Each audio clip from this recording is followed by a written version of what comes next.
नमस्ते। Graceful living की इस मीटिंग में मैं आप सबका स्वागत करता हूँ। यूजुअली हर महीने हम एक गेस्ट लेक्चर रखते हैं। इसमें अलग अलग सब्जेक्ट के एक्सपर्ट्स हम बुलाते हैं। म्यूट करायला सांगूया. हाँ, जरा प्लीज सर्वांनी म्यूट करा, म्हणजे माझा आणि आपल्या पाहुण्यांचा आवाज सर्वांना ऐकू येईल. सो गेस्ट लेक्चर का हमारा उद्देश्य यही है कि अलग अलग एक्सपर्ट्स हैं, उनके अलग अलग व्यूज हैं. आजकल हम बहुत ज्यादा जानकारी की वजह से बहुत कंफ्यूज भी होते हैं, तो हमारे नॉलेज में थोड़ी सी और बढ़ोतरी करने के लिए और हर एक विषय में अलग अलग पर्सपेक्टिव हमारे सबके साथ में आए, इसके लिए हम अलग अलग एक्सपर्ट को बुलाते हैं यहाँ पे, ताकि उनके विचार भी आप सुन सके, उनके साथ आप इंटरेक्शन कर सके और अपने भी इंफॉर्मेशन का जायजा ले सके. तो ये सब्जेक्ट हमारे मेडिकल होते हैं, नॉन मेडिकल होते हैं, अदर सब्जेक्ट्स भी होते हैं. आज की हमारी मीटिंग में हमारे जो गेस्ट है वो है doctor Chintamani Pant. He is a orthodontist. वो आज हमारे साथ सीनियर्स अपने डेंटल केयर कैसे करें इसके बारे में बात करने वाले हैं.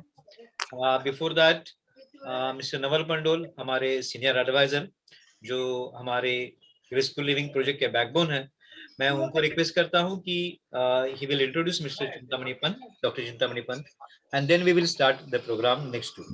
So over to Mr. Naval Pandol sir. Hello, good evening. आप सब लोग मुझे समझ सकते हैं? Yeah, we can listen to you. All good, okay. Welcome to all the participants. आप लोग को बहुत शुभकामनाएं, आप इधर आए. चालू करने के पहले I'd like to just talk a little about Tulsi Trust and Graceful Living. Graceful Living is the elder care branch of Tulsi Trust, in which we are looking after the elderly for all their requirements, whether it is psychological or whether it is medical. Tulsi Trust also is responsible for healthcare, education, and skills training under other various chapters that we carry out. The whole trust is founded and funded by the Chandrai Foundation, and we are very thankful to them for having helped us out. So I'm coming back now to Dr. Pant, who is an orthodontist, and he is going to speak about problems and whatever issues that the elderly have with respect to dentistry. Dr. Pant has pursued specialization in the field of orthodontics, with studied and brought up in South Mumbai, and then went on to do specialization in Sydney. He's a second generation dentist. His family also his father also was a dentist, and we are very happy to have him here today. He practices in South Mumbai very successfully, and he also carries out some work at the charity-based trust clinic in Girgaon, Mumbai. So, Dr. Pant, thank you very much for being with us. I appreciate the time you spent to help out our older citizens. I would like to hand it over to you and Mr. Damle, so that we can get on with the session. Thank you very much. So over to Dr. Pant now. Right. Thank you, sir. A very good evening. A big namaste to all my senior friends and everyone who's got out time to sit down and listen to me do a small presentation upon dental health and how to take care about our oral health. I thank Graceful Living to having me given this opportunity to come on screen and share and try to build some awareness around our seniors who definitely need a lot of looking after, especially in the delicate time of the age. Mrs. Asha Vora, Mr. Naval Pandole, Mr. Praveen Damle, thank you for having me. Thank you for all your support to getting me upon this Zoom meeting. Thank you to all my senior friends to attend my lecture. I hope this brings out a little more awareness than what you already are aware of. And if there's any questions at the end of the session, please feel free to ask me. Thank you. So maybe we can start with a small little presentation that I have prepared. Can we share the screen, Mr. Praveen? Yeah. I have made you co-host, so you can share screen.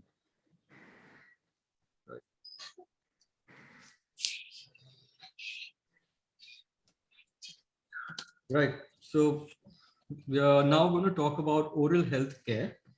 Oral health care is basically maintenance of your mouth, your teeth, everything that happens in the mouth, in the facial region. Uh, this is a very important part of our body, just like any other organ, which helps the system to work and to function in a better way. So let's start off with it. What is the importance of a natural tooth? Natural teeth are gifted to us by nature. God gave us this set of things in our mouth to be useful enough and to help us in a lot of other things. So it is our mouth basically a gateway for our general health. Whatever goes into the mouth goes into our system. It works into the system and vice versa. If your system is not right, your whole body will just start having problems right from your mouth onwards to the bottom of the body. Now it's something like you walk into a gate and then you see a big mess around in the city. As we don't want that to happen, the gate itself should be clean enough. So everything in and around post the gate entry will be a good sight. Mouth and teeth is something that help us in chewing food, which is basically our natural instinct to be alive. It helps us in tasting food. It helps us in digesting our food. Sorry to interrupt, Doc, but you haven't gone from slide 1 to slide 2 to slide 3. I'm looking at slide 1 on the screen. Have you gone to No, slide? this is still the first slide. Oh, this is sorry. Yeah. Sorry. Okay. Right? Right, go ahead. It helps us in breaking down food, and see, by nature we've got this opportunity to make use of whatever we have in our mouth to the fullest, which will help us in maintaining our health, not only dental health but also our general health for the entire system. Just imagine a smile. We see the picture with the lovely couple with their beautiful teeth, and we see on the other side a picture of a patient with no teeth. Now we can see from the wrinkles of the face on the right hand side picture that this patient is devoid of eating. She's not eating very well. He or she have had no teeth to chew properly compared to the couple on the left. Of course, we all want to be as happy as the couple on the left is. So that's the importance of having teeth where cosmetics is concerned. Now, changes that occur, what happens when we are aging?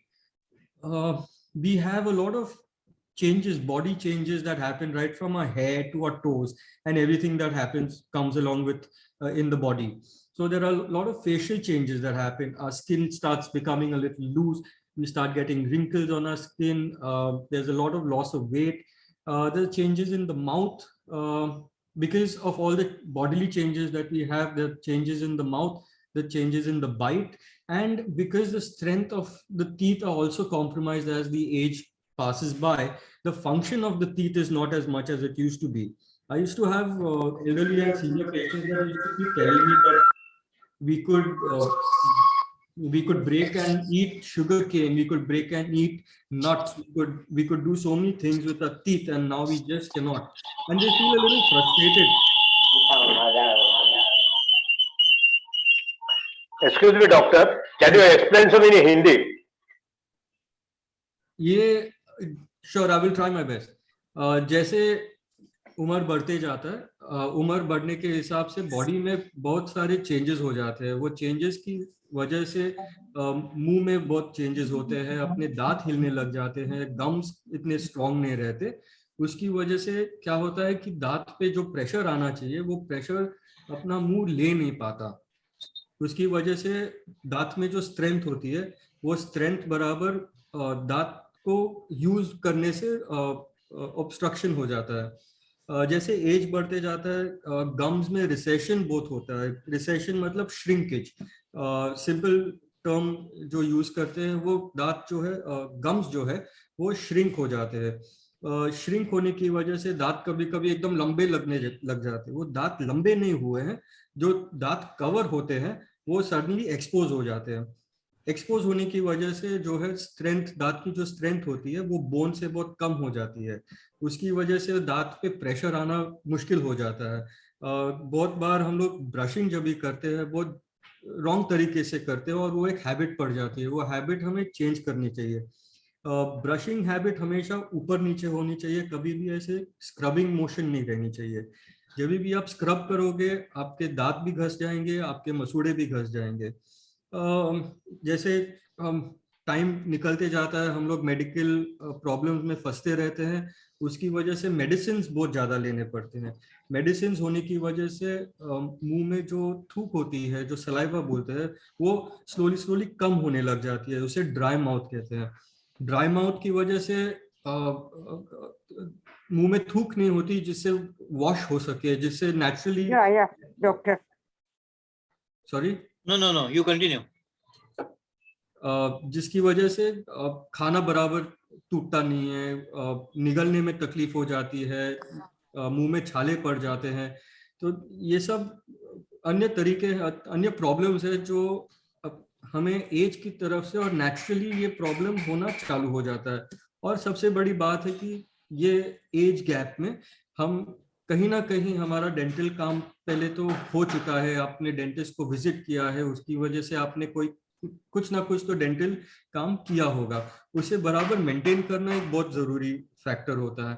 जो maintain नहीं कर सकते उसकी वजह से भी आगे जाके प्रॉब्लम्स हो जाते हैं। Next slide. Hello doctor. Yes, we are seeing only first slide. This is the third slide. या may be we could not see that. General health and mouth, is it this? General health and mouth, general health and mouth, yeah, now it is there. Mouth is a gateway and all, yeah. okay, Yeah, this is slide 5. Thank you. Yes, okay. So should I continue in English or Hindi? या थोड़ा हिंदी में भी आप चालू कीजिएगा। Okay, Yeah. जैसे मैंने बताया पहले भी कि अपना मुंह जो है एक एंट्री पॉइंट, ये एंट्री पॉइंट जो होता है, जो भी हमारे मुंह में जाएगा वो हिसाब से बॉडी के अंदर काम करेगा। जो हेल्दी खाना खाते हैं वही अपने सिस्टम के लिए अच्छा होता है। जो खराब खाना होता है, जंक फूड होता है, that will cause more problems. जो बराबर चू नहीं कर पाते हैं उसकी वजह से डाइजेशन बराबर नहीं होता। जब भी डाइजेशन बराबर नहीं होगा तो एसिडिटी होती है। एसिडिटी ऑलमोस्ट आज के तारीख में almost 80% of people suffer from an acidity problem, जिसमें अभी भी प्रेजेंट हो सके या कोई हिस्ट्री की वजह से एसिडिटी कंटिन्यू रह गई हो। अभी एसिडिटी क्या होती है? एसिडिटी जैसे एसिड जो होता है, हमें सबको मालूम है एसिड कुछ किसको भी टच हुए तो एसिड उसे डिस्ट्रॉय कर देती है। वैसे ही एसिडिटी जब भी होती है, किसी के स्टमक में जलने की फीलिंग हो या छाती में जलने की फीलिंग होती है, उसकी वजह से एसिडिटी एसिड जो है पेट से आके मुंह में मिक्स हो जाता है। मुंह में जो थूक होती है उसके साथ वो मिक्स हो जाता है।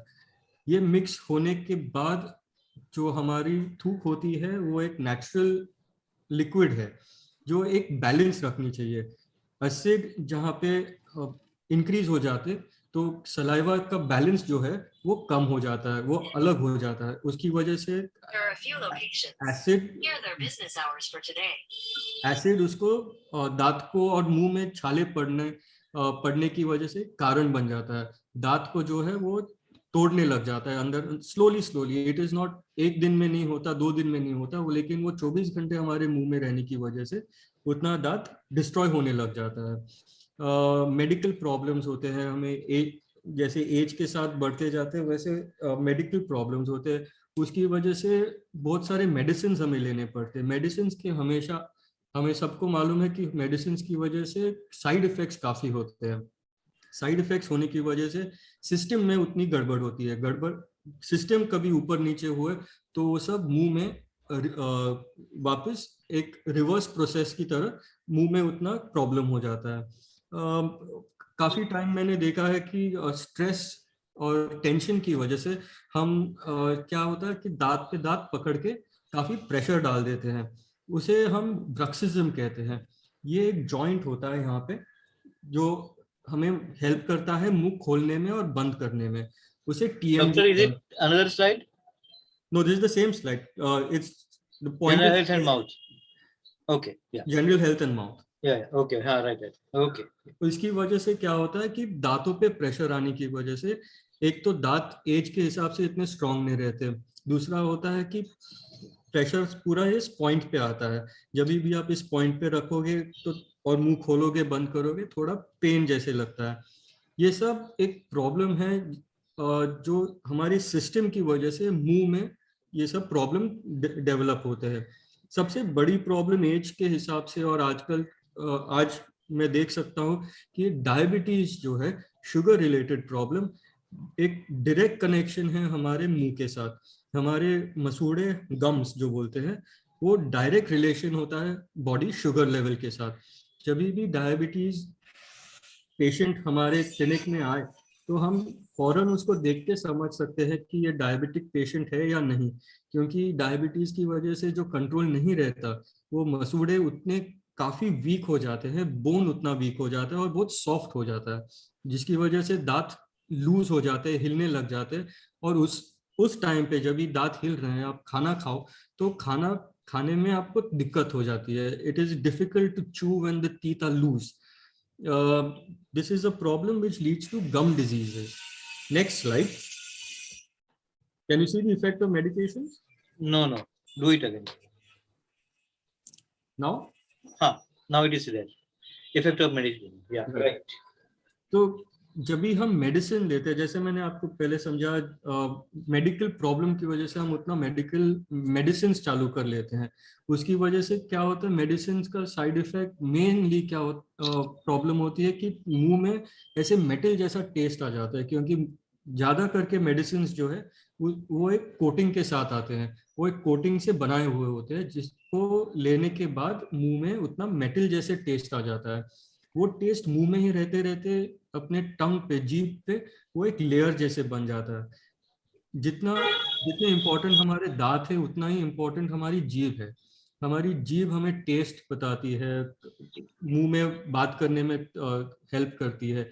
जब तक हमारी टंग या जीभ क्लीन रहे, हेल्दी रहेगी, उतना ही अपना मुंह भी उतना हेल्दी रहेगा। स्टमक इन्फेक्शंस की, स्टमक प्रॉब्लम्स की मैंने जैसे पहले बात की है। जब भी डाइजेशन बराबर नहीं होगा, एसिडिटी होगी या जो भी स्टमक रिलेटेड प्रॉब्लम्स होते हैं वो सब रिवर्स आके हमारे मुंह में आ जाता है, जिसकी वजह से मुंह में जो भी दांत है, जीभ है, गाल है, सब अंदर के अंदर सब प्रॉब्लम चालू हो जाने लगते हैं। और मेडिसिन लेते लेते ड्राइनेस बहुत हो जाता है, मुंह बहुत सूखा सूखा लगने लगता है। उसकी वजह से छाले पड़ते हैं, मुंह हमेशा लाल रहता है, उसकी थूक से वॉश नहीं होता नेचुरली, तो उसकी वजह से गम्स जो है वो पूरे लाल हो जाते हैं, उससे इन्फ्लेमेशन हो जाता है। Next slide. Yeah. Work done in the past. Yeah. आज तक अकॉर्डिंग टू माई एक्सपीरियंस, जितना हमारा एज गैप हम बात कर रहे हैं आज, उसमें ज्यादा से ज्यादा लोगों ने डेंटिस्ट के पास विजिट तो की होगी। उसकी विजिट होते होते काफी ट्रीटमेंट भी हो जाने होते हैं। सबसे कॉमन ट्रीटमेंट्स जो है, जो रूट कनाल ट्रीटमेंट होती है, जहां दांत एकदम खराब हो जाए या नस के तरफ कीड़ा जो लग जाता है उसे साफ करके उस पर कैप लगा देते हैं। काफी लोगों में डेंचर्स पहनते हैं जो दांत निकाल लिए हुए हैं और उनको वापस बिठाना होता है, तो डेंचर्स बोलते हैं।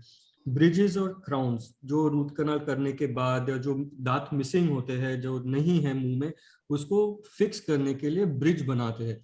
और जिसे ब्रिज नहीं हो सके या दांत इतने स्ट्रांग नहीं है, वो एक रिमूवेबल पार्शियल डेंचर कहते हैं, जो पूरा डेंचर नहीं होता, जितने दांत मिसिंग हैं उसको हम एक डेंचर के हिसाब से बना के डिलीवर करते हैं, जो निकाल के पहन सकते हैं, खुद पेशेंट खुद निकाल सकते हैं, खुद पहन सकते हैं।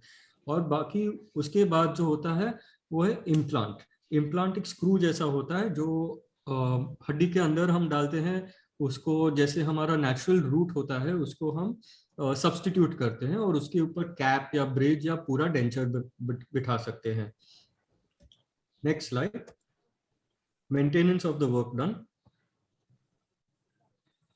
Are you getting it? Yeah. Okay. If जैसे हमारे नेचुरल टीथ है, जो कुदरत की चीज है, जो वो हमें भी मालूम है कि खराब हो सकता है। तो ऐसे कोई चीज नहीं है जो खराब नहीं होगी, जो अगर हम आर्टिफिशियल काम कर रहे हैं, या कैप्स हो, ब्रिज हो, डेंचर हो, जो भी हो, हमारे मुंह में जो आर्टिफिशियली बिठाया गया है उसको अगर मेंटेन ना करे तो वो भी खराब हो सकता है, वो नेचुरल दांत से ज्यादा जल्दी खराब हो सकता है। जैसे कि कैप्स हुए, ब्रिजेस हुए, डेंचर्स हुए, ये सब जो है हमारे ओरल हेल्थ, मुंह के अंदर जो मेंटेनेंस होता है उस पर डिपेंड होता है। ये वही चीज हुई जैसे हमें पहले बचपन में दूध के दांत थे, हमने तभी वो मेंटेन नहीं किए, खराब हो गए, हमें और एक चांस मिला जो परमानेंट दांत बने। वो परमानेंट दांत हम लोग ने यूज किए, अब कोई जनों ने उसको अच्छे से संभाला, कई लोगों ने उसको नहीं संभाला, नहीं संभालते संभालते या संभालते जैसे एज बढ़ते जाता है वो उसको भी नेचर के हिसाब से वेर एंड टेयर होता है, जो वो वापस अपने आप स्लोली स्लोली डिस्ट्रॉय होने लग जाते हैं। तो उसकी वजह से हम लोग बाकी का आर्टिफिशियल वर्क करवा लेते हैं, जो वापस वो मेंटेन ना करे तो दांत भी खराब हो सकते हैं, गम्स खराब हो सकते हैं, और जो काम किया है वो भी खराब हो सकता है। मसूड़े जैसे श्रिंक होते हैं, मैंने रिसेशन बताया था, जैसे मसूड़े श्रिंक होते हैं वैसे उसकी वजह से जो कैप है, ब्रिज है, जो भी है वो वापस एक्सपोज हो जाने लगते हैं। गम जो है वो हमारी दांत का फाउंडेशन है, अगर फाउंडेशन ही खराब हो जाए तो बिल्डिंग कहाँ से खड़ी होगी। Foundation is the most important to be maintained. ये हमें मुंह के अंदर रोज तो हमें दिखता नहीं है क्या हो रहा है क्या नहीं हो रहा है, हमें जो मुंह का दिखता है वो खाली जो स्माइल करके जो दांत दिखते हैं वही दिखते हैं। ये आप जब भी डेंटिस्ट के पास जाओ, हर साल में एक बार या कम से कम 6 महीने में एक बार जब भी आप जाओ, तो डेंटिस्ट आपको बता सकते हैं कि आपके मुंह में क्या हो रहा है क्या नहीं हो रहा है, जो क्या काम करना जरूरी है और आपको मेंटेन कैसे करना है, या आपके लिए वो क्लीनिंग करके वो मेंटेन करके रख सकते हैं। जो पेशेंट डेंचर्स पहनते हैं, या रिमूवेबल डेंचर हो या फुल डेंचर हो, पार्शियल डेंचर हो, जो भी डेंचर हो, वो एक फॉरेन बॉडी होती है, वो फॉरेन बॉडी बराबर से क्लीन होनी चाहिए। अगर वो क्लीन नहीं रही, वो ही मुंह में आप पहनते पहनते पहनते जो भी बाकी के दांत है या जो जो भी सपोर्ट है वो भी उतना ही खराब होते जाएगा, जिसकी वजह से वो जो आपके अच्छे दांत है वो भी निकालने पड़े या उस पर भी ट्रीटमेंट करनी पड़ेगी। नेचुरल टीथ जितना हम सेव कर सके दैट इज द बेस्ट, क्योंकि नेचुरल टीथ जैसा कोई आज तक कुछ नहीं है जो नेचुरल टीथ को सब्स्टिट्यूट कर सके। लेकिन जैसे टाइम बढ़ते जाता है, मैंने पहले भी बताया था, अगर कोई फॉर एनी रीजन हमें वो मेंटेन करने नहीं मिला है तो एटलीस्ट फ्रॉम हियर ऑन आप अभी से उसे मेंटेन करना ट्राई कर सकते हो। Okay, next slide. What all this can happen? Yeah, is there. Right. सब मेन थिंग में बार बार आप यही सुनते रहोगे कि मसूड़ा जो है वो सबसे इम्पोर्टेंट चीज है। जो भी खराब होना है वो पहले मसूड़े से खराब होना चालू होगा। जब भी आपके मसूड़े खराब हो जाएंगे वो आहिस्ते आहिस्ते दांत में इतनी कैविटी बढ़ती जाएगी। वो कैविटी होने की वजह से दांत में, दो दांतों के बीच में या कई दांतों के बीच में खाना फंसना चालू हो जाता है। खाना फंसते फंसते हम क्या करते हैं, सबसे इजी तरीका है पिन ने तो एक टूथपिक निकाल के उसे करोड़ना चालू हो जा कर देते हैं। जब भी हम कुछ भी निकालना चाहें तो निकालते निकालते जो ये लेवल होता है वो हमें नीचे से और जाके उसको उखाड़ना पड़ता है। जो ऑलरेडी एक गैप है हम उसे टूथपिक डाल के और उसको बड़ा करते जाते हैं। ये प्रॉब्लम सॉल्व नहीं कर रहे, हम प्रॉब्लम और बड़ा कर रहे हैं, जिसकी वजह से ट्रीटमेंट उतनी और इन्वेजिव हो जाती है और उतना काम करना पड़ता है। कई लोगों में ऑलरेडी कैप लगे हुए रहेंगे, ब्रिज बने रहेंगे, काफी सालों से भी रह सकते हैं। जैसे टाइम बढ़ते जाता है मसूड़े श्रिंक होते हैं, उसकी वजह से ब्रिज, कैप और मसूड़ों ये दोनों के बीच में एक गैप हो जाता है। जब भी वो गैप उसको बराबर बंद ना हो पाए तो उसकी वजह से अंदर से जो है काफी लीकेज हो जाता है। लीकेज होने की वजह से कचरा भरेगा, खाना फंसेगा, आपको मालूम नहीं पड़ेगा क्योंकि आप सामने से देख रहे हो, बाहर से देख रहे हो तो सब क्लीन लग रहा है। जो ब्रश करते हैं वो ब्रिज के ऊपर ब्रश करना मतलब एक पॉलिश सरफेस पे खाली ब्रश करने जैसा है। ब्रिज के अंदर और ब्रिज के बीच में हम ब्रश पहुंच नहीं सकता हमारा ब्रश, तो वहां क्या करें उसकी, वो ये प्रॉब्लम की वजह से ब्रिजेस जो है फेल हो जाते हैं। ब्रिज के नीचे का जो दांत रहता है वो नॉर्मल दांत के साइज के हिसाब से और कम हो जाता है। वो ऑलरेडी एक छोटा दांत है, कचरा भरने की वजह से उसमें और कीड़ा लग जाता है और खराब हो जाते हैं और फाइनली वो टूट जाते हैं। एक बार टूटने के बाद कोई ऑप्शन नहीं है लेकिन निकालना पड़े, निकाल के वापस उतना ही काम बढ़ जाएगा। अभी काम बड़ा हो या छोटा हो, मुंह को मेंटेन करना ये बहुत बहुत जरूरी है। डेंचर जब भी पहने, मैंने पहले भी बताया था, डेंचर जब भी पहनते हैं उसे एकदम से साफ रहना चाहिए। डेंचर्स को कैसे साफ करें ये मैं आपको बाद में भी बता सकता हूँ। फिलहाल प्लाक और टाटर मैं आपको एक पिक्चर भी बाद में दिखा दूंगा जहाँ पे सब वाइट कलर का ग्रोथ होता है, वो सब बैक्टीरिया होता है that is growing around the teeth. जब भी बैक्टीरिया हो, कीड़ा हो, वो कीड़ा कहाँ ग्रो होगा? वो ग्रो होगा जहाँ पे खून मिलेगा। खून जो है वो मसूड़ों के अंदर होता है, तो वो सब मसूड़े के भीतर अंदर जाना चालू हो जाते हैं, बिकॉज ऑफ विच उसकी वजह से ब्लीडिंग होती है। कभी भी आप ब्रश करोगे या फिंगर से आप क्लीन करोगे, आप थूकोगे तो आपको खून दिखाई देगा, या कभी भी आपको लगता है कि मुंह से खून आ रहा है, वो दांत से नहीं खून आता है, वो मसूड़ों से खून आता है। जब भी मसूड़ों से ब्लीडिंग होती है या खून आता है, आपको डेफिनेटली जाके आपके डेंटिस्ट के पास वो चेक करना चाहिए, क्योंकि ये एक हेल्दी चीज है नहीं। सेकेंड इज कि कोई रीजन है उसकी वजह से ये ब्लीडिंग हो रहा है। फीमेल्स में कभी ज्यादा ब्लीडिंग हो जाती है क्योंकि उनमें काफी हार्मोनल चेंजेस होते हैं। मेन में इतना नहीं होता, but unhealthy mouth will lead to a lot of bleeding problems. मैं वापस यही एम्फेसाइज करूंगा, जब तक हमारे गम्स क्लीन है, हेल्दी है, हमारे दांत उतने ही क्लीन रहेंगे। जब भी गम्स हमारे प्रॉब्लम देना चालू करेंगे, हर एक दांत में प्रॉब्लम चालू हो जाएगा। Okay, next slide. या सबसे कॉमन प्रॉब्लम्स जो मैं क्लिनिक में देखता हूँ एल्डरली पेशेंट्स के साथ, वो है एक सेंसिटिविटी, गम रिसेशन, ब्लीडिंग गम्स।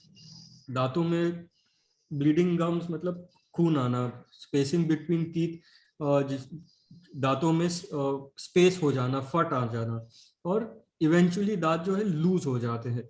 उसकी वजह से पेशेंट को बहुत तकलीफ हो जाती है। Next slide. मैं हर चीज का आपको मैं थोड़ा एक्सप्लेनेशन देता हूँ कि क्या क्या प्रॉब्लम हमें फेस करना पड़ता है और क्यों ये प्रॉब्लम होते हैं। सबसे पहला है सेंसिटिविटी। सेंसिटिविटी क्या होता है? जब भी मैंने पेशेंट को भी सुना है बोलते हुए या कंप्लेन करते हुए, मैं ठंडा पानी पीऊँ या मटके का पानी पीऊँ, कभी गर्म पानी पीऊँ, तो उसकी वजह से मुझे बहुत झंझनाहट होती है, मुझे सेंसिटिव लगता है, दर्द होता है। मैं पानी नहीं पी सकता, चाय नहीं पी सकता, कॉफी नहीं पी सकता। तो हम जब भी क्लिनिकली चेक करते हैं तो तभी मालूम पड़ता है कि दांतों का एक लेयर होता है कि एनामिल, डेंटिन और सीमेंटिन। एनामिल जो एक लेयर होता है वो हमें जो बाहर से दिखता है, जो हमारे दांत को व्हाइट रखता है, शाइनी रखता है, उसे एनामिल बोलते हैं। वो एक फर्स्ट लेयर ऑफ कोटिंग होता है दांत के ऊपर। जैसे मैंने पहले बताया था, एसिडिटी की वजह से एसिड मुंह में रहता है। जब भी आप एसिड को किसी चीज से आप टच करोगे तो उससे एसिड क्या है, ब्रेक डाउन करती है वही चीज को। सेम थिंग एनामिल के साथ है, जब भी एसिडिटी रहती है उसकी वजह से एनामिल जो है टूटते रहता है। एक बार वो टूटते टूटते इतना टूट जाता है कि दांत उसको अभी हैंडल नहीं कर सकता। जो है नस, जो है दांत की नस, वो उतनी एक्सपोज हो रही है, उसकी वजह से वो और सेंसिटिविटी सहन नहीं होता। मैंने स्टार्ट में ब्रशिंग हैबिट भी बताई थी। ब्रशिंग हैबिट जो है, ऐसे घसने की वजह से दांत को दांत के एनामिल को हम घस देते हैं। हम ऐसे भी सोचते रहते हैं कि जितना हम जोर से ब्रश करेंगे उतने वाइट हमारे दांत होंगे, उतने सफेद हमारे दांत लगेंगे। ये एक गलत चीज है। जितना जोर से आप पेपर पे आप पेंटिंग करोगे, वो पेपर फट जाना है। वही लॉजिक यूज करके जब भी आप दांत को इतना जोर से आप घसोगे तो कभी ना कभी वो दांत भी आपके उतने ही घस जाएंगे, एनामिल निकल जाएगा, गम्स आपके तभी वेयर ऑफ हो जाते हैं, उसकी वजह से दांत जो है वीक हो जाते हैं। ब्रक्सिज्म और ग्राइंडिंग, ये चीज क्या होती है कि हम दांत पे दांत ऐसे रख के उसको प्रेस कर देते हैं। प्रेस करने की वजह से दांत जो है एक सर्टेन अमाउंट ऑफ प्रेशर ले सकते हैं। वो प्रेशर अगर कभी भी ज्यादा हो गया, हमें वो अंदाजा नहीं रहता कि हम कितने जोर से हम बाइट कर रहे हैं, खुद के दांत पे हो या खाना खाने के टाइम पे हो।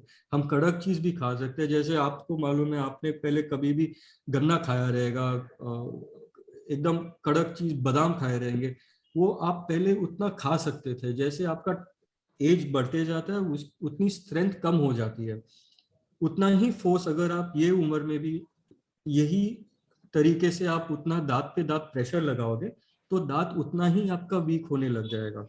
जैसे हम हथौड़ा लेके किसी चीज पे मारते रहेंगे तो वो चीज भी बेंड हो जाएगी, वो चीज भी टूटेगी। सेम लॉजिक, सेम एग्जाम्पल हमारे दांतों के साथ है। हमारे दांत काफी स्ट्रांग होते हैं और दांतों के जो मसल्स होते हैं, फेशियल मसल्स, वो बहुत स्ट्रांग होते हैं कि किसी चीज को हम तोड़ सके। इसे हमें अभी ये टाइम से संभालना चाहिए कि आगे जाके उसको डैमेज ना हो पाए। Okay, next, bleeding gums. ये आप पिक्चर देख सकते हैं राइट साइड को। सॉरी, इतना अच्छा क्लियर फैंसी पिक्चर नहीं है, देखने को भी अच्छा नहीं लगता, but I have to do it. ये जो सिर्फ आप व्हाइट चीज देखते हैं दांतों के आजू बाजू, वो है प्लाक और टाटर। ये पेशेंट्स जो है, इन्होंने क्लीनिंग की नहीं है, तो उसकी वजह से दांत आप देख सकते हैं लंबे दिख रहे हैं, क्लीन नहीं दिख रहे। ऊपर के पिक्चर में आप देख सकते हैं बीच में रेड स्पॉट्स दिख रहे हैं, ये सब ब्लीडिंग है, ये सब इन्फ्लेम्ड गम्स है। जो मसूड़े जो है वो कचरा भर भर के वो खराब हो गए हैं। अभी यही जो है, मैं आपको माउस से दिखा लूं, ये जो मेरा पॉइंटर है, यहाँ तक आपके मसूड़े होने चाहिए। अभी इस पेशेंट में मसूड़े यहाँ ऊपर तक चले गए हैं। इतना आपका सपोर्ट जो होता है बोन और मसूड़ों का, वो उतना कम हो गया है। वैसे ही बाकी के दांतों में सब जगह इतना स्ट्रेंथ जो है कम हो गई है। इसकी वजह से ब्लीडिंग ज्यादा हो जाता है। यहाँ गम्स यहाँ पे होने चाहिए, वो अभी यहाँ नीचे चले गए हैं।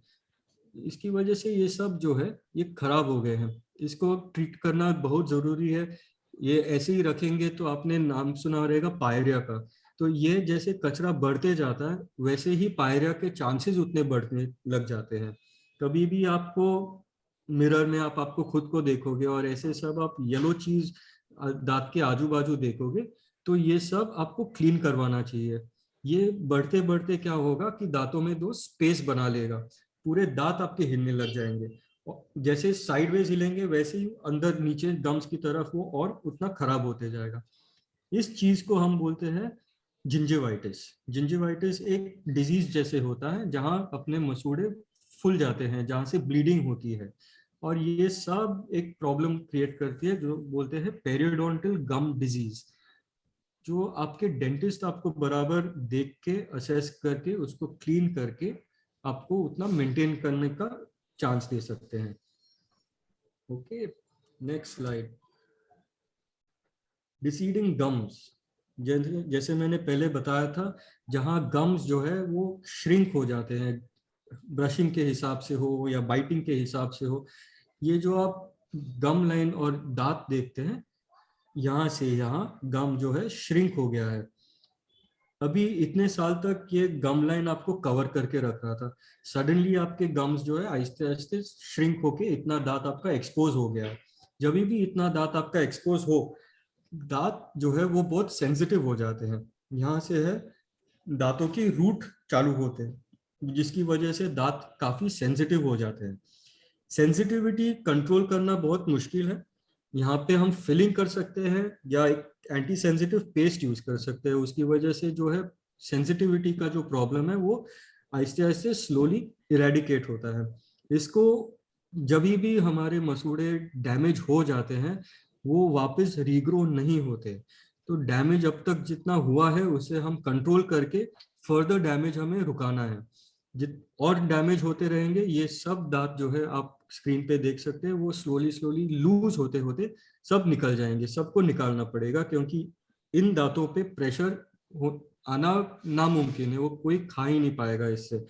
एक बार दांत ऐसे लूज हो जाए और उसके ऊपर हम खाना खाएं, नीचे का जो बोन होता है, हड्डी जो होती है, वो और वीक हो जाती है। तो one problem leads to another problem. इन जगहों में प्लाक और टाटर, जैसे मैंने पहले के स्लाइड में बताया था, वो और जल्दी से ग्रो होना चालू हो जाता है। जितना ये ग्रो होगा उतना ये गम्स के भीतर चले जाएगा, अंदर जाएगा। जितना गम्स के अंदर जाएगा वापस वही होगा, जिंजिवाइटिस होगी, ब्लीडिंग गम्स होगे। तो this is the factor that we have to really be very very very cautious, और बहुत संभाल के हमें ये क्लीन रखना पड़ता है। इसको हम कैसे क्लीन रखें? काफी टाइम मैंने पेशेंट को इतना समझा के बताया है कि हमारी बाइट जो है, बाइट बहुत इंपॉर्टेंट बाइट होती है। मैंने काफी लोगों को देखा है जो आते हैं चेकअप के लिए, लेकिन उनमें काफी दांत मिसिंग होते हैं। उन्होंने सालों से कुछ किया नहीं है, फॉर एनी रीजन दांत एकदम छोटे लग जाने लगते हैं, दांत एकदम घस गए हैं, कोई समझ, उनको भी कुछ अवेयरनेस था नहीं कि क्यों हुआ है ऐसा। तो जब भी स्टडी करते हैं तभी मालूम पड़ता है। जैसे ये फर्स्ट पिक्चर में है, ये यहाँ पे एक दांत मिसिंग है। अभी कुदरत और नेचर ऐसा है कि जब भी कुछ भी मिसिंग हो, वो एक दूसरे को मिलने की कोशिश करते हैं। जैसे आप ये पिक्चर में देखोगे, ये जो मिसिंग दांत है वो नीचे आने का ट्राई कर रहा है, उसे कुछ ना कुछ उसको टच होना ही है। सॉरी, आजू बाजू के जो मिसिंग दांत के आजू बाजू दांत है, वो गैप को क्लोज होते होते वो बेंड हो जाते हैं। वो हिल नहीं रहे लेकिन बेंड हो रहे हैं। जो दांत एक के ऊपर एक बैठने चाहिए, अभी पॉइंट टू पॉइंट बैठ रहे हैं। इसकी वजह से और तकलीफ हो जाती है, बाइट पूरा चेंज हो जाता है। ऊपर का दांत आप देख सकते हैं कितना नीचे तक आ गया है। इसे बाद में फ्यूचर में रिप्लेस करना भी उतना ही मुश्किल हो जाता है, क्योंकि अभी दांत लगाने की जगह भी नहीं है और हाइट भी नहीं है। तो पेशेंट को ऐसे ही रहना पड़ता है, नहीं तो फिर ऊपर का दांत या ऑपोजिट दांत पे ट्रीटमेंट करनी पड़ती है। दूसरे पिक्चर में आप देख सकते हो कि नीचे के दांत जो है सॉरी एक्सक्यूज मी,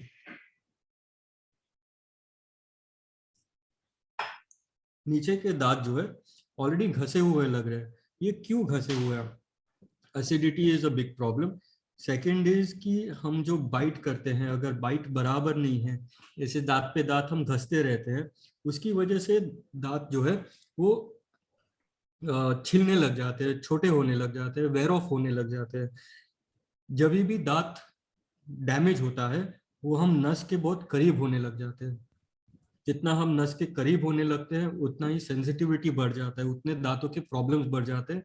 इतना हो सकता है कि आप मुंह से हवा भी नहीं ले पाओ अंदर इतना सेंसिटिविटी हो सकती है। तीसरे पिक्चर में आप देख सकते हो कि दांत जो है एक के ऊपर एक लग रहे हैं, वो ग्लाइड नहीं हो रहे लेकिन लग रहे हैं। इसे हम ट्रोमैटिक बाइट कहते हैं, जिसकी वजह से सॉरी जिसकी वजह से दांत जो है वो ऐसे बैठने की वजह से ऐसे हो जाते हैं और हिलने लग जाते हैं। तो हिलते हिलते हमारे रूट से वो प्रॉब्लम चालू हो जाती है, राइट।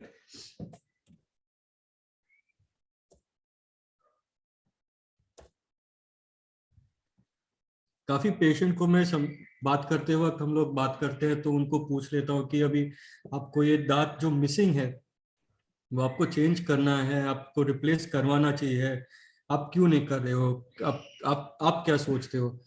उनका पहला रिएक्शन यही होता है कि मैं इतना यूज टू हो गया हूँ, मुझे आदत हो गई कि ये दांत मुझे जरूरी नहीं लगते, मैं ऐसे ही खाना खा सकता हूँ, मैं यही कर सकता हूँ।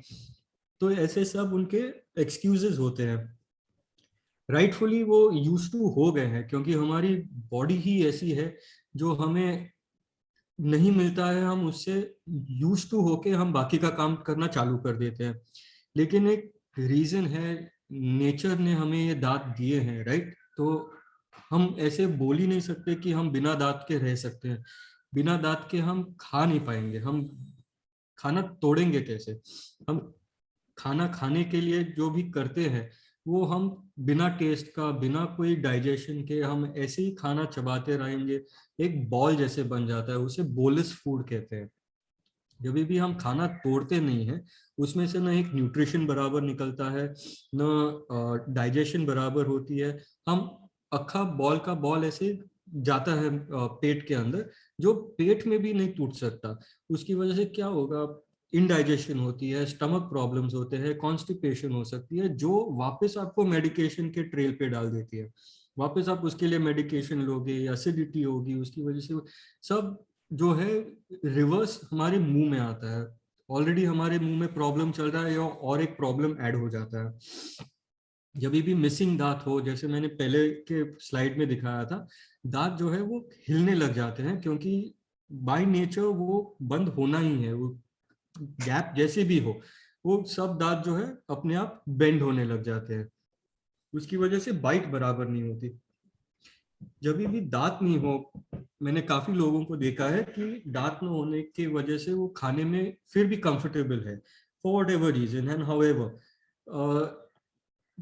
दांत जो है बोन और हमारे खाने के बीच में एक बैरियर जैसा होता है, एक मिडिल मैन जैसे होता है। जब भी दांत ही नहीं हो, आप डायरेक्ट खाना खाओगे तो बोन पे उतना ही प्रेशर आता है, जिसकी वजह से बोन स्टार्ट्स डिटीरियोरेटिंग। वो बोन का हाइट यहाँ से यहाँ तक हो जाता है, वो इतना पतला हो जाता है कि उसके ऊपर ना डेंचर कर सकते हैं, ना इम्प्लांट कर सकते हैं, और कोई ट्रीटमेंट का चांस नहीं रहता। ऑफ कोर्स जैसे एज भी बढ़ते जाता है, हमें ऐसे भी चैलेंजेस होते रहते हैं कि मेडिकली कॉम्प्रोमाइज हो या फिजिकली कॉम्प्रोमाइज हो। फिर भी हम अगर ट्राई भी करें, अगर बोन या हड्डी बराबर नहीं रहेगी, हम कोई ऑप्शन यूज नहीं कर सकते, इतना कि डेंचर्स भी नहीं बना सकते। ऑफ कोर्स हमारी जीभ जो है, it is use to having our teeth. अगर दांत नहीं है तो हमारी जीभ क्या है, मसल की तरह कहीं भी जा सकती है। तो जो बात करने का तरीका होता है, it is depending upon our tongue. जो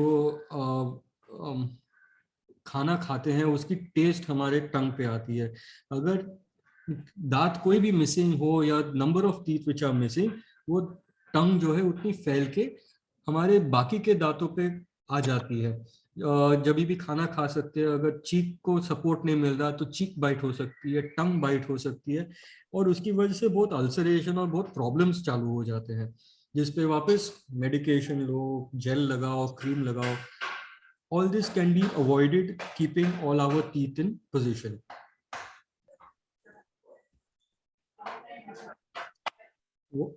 ये सब हमें संभालने के क्या क्या तरीके हैं। एक तो इट इज वेरी सिंपल, आपको ऑलरेडी एक्सपीरियंस भी रहेगा। आप डेंटिस्ट के पास जा आके आपने इतने साल आपने आपके बॉडी को संभाला है, ये काफी इजी स्टेप्स है, लेकिन करना पड़ता है। कभी भी खाना खाओ, कुछ भी करो, स्वीट्स खाओ, चाय पियो, कॉफी पियो, make sure that you rinse your mouth very well. अच्छे से कुल्ला करना है, अच्छे से जो भी है मुंह को साफ रखना है। Most important is to brush 2 times, एक सुबह और एक रात को सोने के पहले।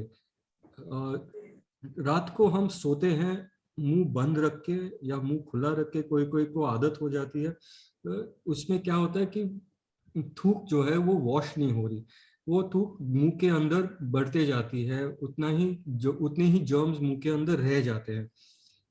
सुबह उठने के बाद आपको वो 7 या 8 घंटे सोने के बाद वो मुंह आपको हमेशा फ्रेश करना चाहिए।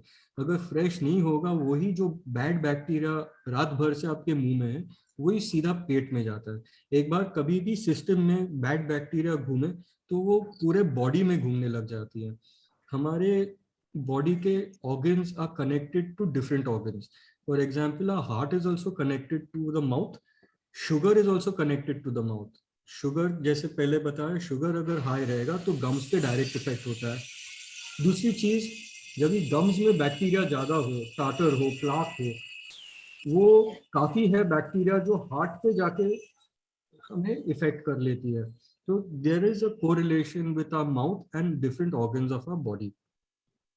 ब्रश करने के बाद मैं जो पेशेंट को सजेस्ट करता हूँ कि अपने फर्स्ट फिंगर से गम्स को है, मसूड़ों को अच्छे से मसाज कीजिए। अच्छे से उसको थोड़ा सा प्रेशर लगा के बस रब जैसे करना है, फिंगर मसाज करते हैं उसे। उससे क्या होता है कि जो भी हमारे एग्जिस्टिंग काम किया है, कैप है, ब्रिजेस है, जो भी हम पहनते हैं, उधर से आपके प्लाक और टाटर जो है, जो बिल्डअप होना चाहिए, उसे हम स्टॉप करते हैं, वहां से वो ग्रो नहीं होगा। जो ब्रश करते हैं वो हमेशा दांतों के ऊपर रहता है। ब्रश अभी हम कभी भी मसूड़े पे नहीं करते, तो मसूड़ों पे थोड़ा कंसंट्रेट करके उस पे फोकस करके उसे साफ रखना चाहिए। और लास्ट बट लीस्ट, हमें हमेशा एटलीस्ट वंस अ ईयर या 6 महीने में एक बार जाके डेंटिस्ट के पास चेक करवाना चाहिए। हमारे जो ऑलरेडी काम किए हुए दांत हैं उसको भी चेक कर सकते हैं, क्लीनिंग कर सकते हैं, जिससे ये प्लाक और टाटू बिल्ड ना हो। वो बिल्ड नहीं हो, that is the first step of maintaining your oral hygiene. वो जितना आप साफ रखोगे या साफ करवाओगे, उतना आपकी डेंटल हेल्थ बढ़ती जाएगी। Right. Next, what fits you best. अभी इसमें क्या होता है कि दीज आर डिफरेंट ऑप्शंस कि हमें रिप्लेस करने में या ट्रीटमेंट करने में हेल्प करें। मेडिकल प्रॉब्लम और एज, ये एक बहुत बड़ा फैक्टर है जिसमें हम हमारे रिस्ट्रिक्शंस बढ़ने लग जाते हैं। जो जहाँ मैं एक ट्रीटमेंट प्लान कर सकूं, लेकिन उसकी वजह से मेडिकल प्रॉब्लम की वजह से या पेशेंट की एज की वजह से या फिजिकल कंडीशन की वजह से मैं वो ट्रीटमेंट कर नहीं सकता, तो मुझे डिफरेंट ऑप्शंस सोचने पड़ते हैं पेशेंट के साथ बैठ के डिस्कस करने के लिए। यूजुअली इम्प्लांट, डेंटल इम्प्लांट जो होता है वो एक बहुत अच्छा ऑप्शन होता है, जहाँ पे हम नेचुरल रूट जो मिस हुआ है, जहाँ निकाला गया है, उसे अच्छे से सब्स्टिट्यूट कर सके, तो एक फिक्स दांत जैसे बनता है। Say if you are 60 years old, आपका दांत आपके साथ 60 साल रहा है वही दांत हम इम्प्लांट के साथ अभी 65 पे हमने उसके निकाल दिया, तो यहाँ से हम वो इम्प्लांट करके हम उसे रिस्टोर करेंगे, जहाँ वापस आपको एक ब्रांड न्यू दांत, ब्रांड न्यू रूट जैसा एक आपको एंकर मिलता है। तो दीज आर डेंटल इम्प्लांट्स। फिर इम्प्लांट्स जो है वो हमें डेंचर भी सपोर्ट करने में हेल्प कर देते हैं। एजेड पेशेंट्स जो होते हैं, जहाँ पे उनका बोन काफी घस गया है, कम हो गया है, मसूड़े इतना उसको सपोर्ट नहीं कर रहे, तो हम इम्प्लांट लगा के उस पर डेंचर सपोर्ट कर लेते हैं, जो हिलेगा नहीं, जहाँ उसकी फिट सही रहेगी और आजू बाजू गालों में लगता नहीं है। ये सब अगर नहीं कर सकते हैं तो पार्शियल डेंचर भी बना सकते हैं, जहाँ पे एग्जिस्टिंग दांत हो और मिसिंग दांत के बीच में हम ये आर्टिफिशियल दांत बिठा लेते हैं। पेशेंट इसे आसानी से निकाल सकते हैं और पहन भी सकते हैं। और एंड में जो होता है वो फुल डेंचर होता है। फुल डेंचर्स जैसे कवड़ी लोग बोलते हैं, अपर लोअर का पूरा सेट आ जाता है, नहीं तो खाली अपर खाली lower, depending upon how the situation of the patient is. Right. ये थोड़े पिक्चर्स हैं, मैं आपके साथ शेयर कर लूं कि मिसिंग दांत जो है वो कैसे रिप्लेस कर सकते हैं। फिर इन दोनों के बीच में आपको मैं थोड़ा डिफरेंस भी दिखा सकता हूँ। ब्रिज वर्क जो होता है, जैसे मैंने आपको पहले बताया, ये मिसिंग दांत पे ये दो दांत हम जॉइंट घस के उस पे ब्रिज बनाते हैं, तो ये फिक्स हो जाता है। ये एक दांत मिसिंग हो या दो दांत मिसिंग हो, उतना ही बाजू के दांतों से सपोर्ट लेके उसे बनाते हैं। Second is dental implants. Implants में क्या होता है, जो दांत हम घसना चाहते हैं वो किसी को हाथ में लगा के हम ये बीच में एक स्क्रू जैसा बोलते हैं, इम्प्लांट इसे बोलते हैं, ये लगा के उसके ऊपर एक कैप डालते हैं। इसका एडवांटेज क्या है कि ये एक सब्सटीट्यूट हो जाता है, जैसे ये नेचुरल रूट है वैसे ही ये एक हड्डी में सब्सटीट्यूट हो जाता है, जो और स्ट्रॉन्ग होता है। आजू बाजू के दांतों को बिना हाथ लगाए, बिना कुछ किए, उस पर डायरेक्ट हम बीच में कैप लगा सकते हैं या इम्प्लांट सपोर्टेड दांत दे सकते हैं। बाकी है डेंचर्स। डेंचर्स में दो तरीके होते हैं। एक कंप्लीट डेंचर होता है जहाँ कोई दांत ही नहीं है मुंह में, और उस पे हम अपर या लोअर जैसे भी केस है वो हिसाब से हम डेंचर बनाते हैं। दूसरा तरीका डेंचर बनाने का, जैसे पार्शियल डेंचर मैंने आपको समझाया था, कि जहाँ पे दांत एग्जिस्ट करते हैं, पूरे सब नहीं, जहाँ 3 दांत मिसिंग हो या 4 दांत मिसिंग हो, उस पे हम ऐसे एक डेंचर बना के उसको रिप्लेस कर सकते हैं, जिससे पेशेंट खा सके और सिस्टम चल सके।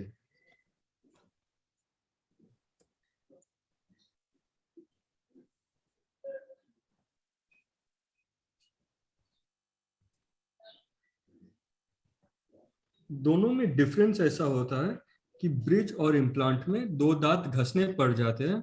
जो हेल्दी अगर हो तो इसे घस के फिर इसके ऊपर ब्रिज बनता है। ये अगर आपकी बोन क्वालिटी अच्छी नहीं है इम्प्लांट लेने के लिए, या फॉर एनी रीजन पेशेंट को इम्प्लांट नहीं करवाना है, तो ये एक फिक्स्ड ऑप्शन जैसे हो जाता है। और बाजू में है जो है इम्प्लांट, मैंने पहले भी आपको बताया था, ये एक स्क्रू जैसा है जिसपे अकेले एक कैप बनती है। तो ये तीनों में से सब एक एक सेपरेट यूनिट हो जाता है। यहाँ पे पार्शियल डेंचर का पिक्चर है जहाँ पे दांत, पेशेंट के पीछे के दांत मिसिंग है और उन्हें इम्प्लांट नहीं करवाना, तो ये एक डेंचर जैसे पहन लेते हैं, क्लिप लगा के एंकरेज मिल जाता है जो हिलेगा नहीं। ये आगे के दांतों के सपोर्ट लेके हम इसे डिलीवर करते हैं जिससे पेशेंट खा सके और कंफर्टेबल रह सके।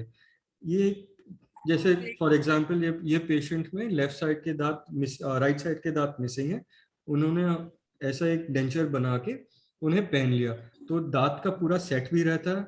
जो दांत एग्जिस्टिंग है वो हिलेंगे नहीं और वो खराब नहीं होते। और लास्ट बट लीस्ट ये इम्प्लांट सपोर्टेड डेंचर्स, जहाँ बोन क्वालिटी डेंचर्स के लिए भी अच्छी नहीं रहती, तो उसमें हम एक या दो इम्प्लांट लगा के उसको फिक्स कर सकते हैं जो हिलेगा नहीं, उसकी फिट सही रहेगी और पेशेंट कंफर्टेबल रहता है। वो निकाल भी सकते हैं, पहन भी सकते हैं, और जितना लंबा तक पहन सकते हैं वो, जब तक इम्प्लांट सही रहेगा मुंह में वो डेंचर की फिटिंग चेंज नहीं होती। और compare to normal complete dentures जिसमें बोन के सपोर्ट पे रहता है, उसमें कोई इम्प्लांट नहीं रहता, बोन और गालों के सपोर्ट पे वो डेंचर रहता है। Okay. Coming to the summary, अभी आफ्टर ऑल दिस जो समरी है, हमारी डाइट अच्छी रहनी चाहिए जिससे सिस्टम में कोई लोड ना हो। डेंचर्स जो पहनते हैं वो डेंचर्स हमेशा अच्छे से क्लीन करना चाहिए।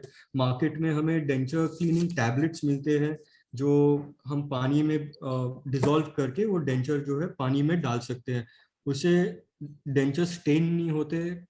जो भी गंदगी है डेंचर्स पे जो साफ नहीं करते हैं वो अपने आप वो पानी में साफ हो जाता है। दूसरा है हमारे हैबिट्स जो है, टी कॉफी या स्मोकिंग हो या कोई भी any bad habit has to be controlled. Quit smoking, smoking की वजह से बोन जो है वो बहुत वीक हो जाता है, वो और वीक होते होते जल्दी डिक्रीज हो जाता है। हमेशा ब्रश जो है 2 टाइम्स अ डे करना ही चाहिए। 3 या 4 महीने में जैसे ब्रश आपका वेयर आउट हो जावे उसे चेंज करना चाहिए। जहां दांतों के बीच में खाना फंसे वहां पे डेंटल फ्लॉस यूज कीजिए। Please do not use a toothpick, do not use a pin, उसकी वजह से सेप्टिक हो सकता है। और जैसे मैंने पहले बताया, हम उसे और डीप जाके डिग कर रहे हैं और ज्यादा हम स्पेस बना रहे हैं। और माउथ वॉश यूज करना एक अच्छी चीज है। माउथ वॉश फ्लोराइड रिलीजिंग होती है इन दिनों में। Chlorhexidine is a very good ingredient to use. You can get chlorhexidine, rexidine, hexidine, anything with chlorhexidine ingredient in it is a very good thing in maintaining our oral health.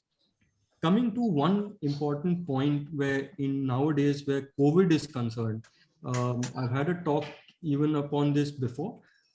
Wherever we have COVID patients, anyone in the house has had COVID, please make sure कि आप उनका brush change कर दे। Throw that brush away out of the house, keep it away from anyone else who has not been infected in the house. Cover the brush with a plastic cover, वो brush के साथ भी आ सकता है या एक छोटा सा प्लास्टिक पाउच बना के वो ब्रश को कवर कर सके। कि इसकी वजह से कोविड जैसे होता है वो मुंह में ऑलरेडी बैक्टीरिया उसकी प्रेजेंट होती है, जब भी हम ब्रश करें वो बैक्टीरिया हमारे ब्रश को लग जाती है, तो ब्रश को हमेशा फेंक दीजिए। इफ कोविड सब खत्म होने के बाद once you're feeling fine, then you can share the space around back to normal. But while you're having any of the problems or anyone in the family has problems, please make sure you change all your brush and paste tubes. Please be careful with this. This is a small little tip that may help anyone who's had any problems in COVID. Right, so this is the end of my presentation. Thank you for having me. Thank you for listening. I hope I have been clear enough. And if there's any questions, please go ahead and feel free to ask me.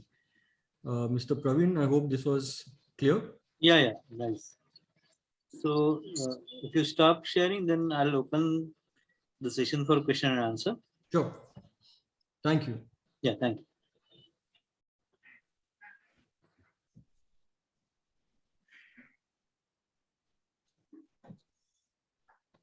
So, sir का session खत्म हो गया है. अगर आपको कोई सवाल करना है तो आप कर सकते हैं. मुरलीधर शुक्ला यांना प्रश्न विचारायचा आहे. मला हे करतो. विचारा तुम्ही प्रश्न. हा आता तुम्हाला अनम्यूट व्हा आणि विचारा प्रश्न. या म्यूट केलंय. नाही आता तुम्ही आहात अनम्यूट आहात, बोला. Chintamani, there is a Cipladine, which is an iodine gargle. Yes. Is it wise to use frequently iodine gargle?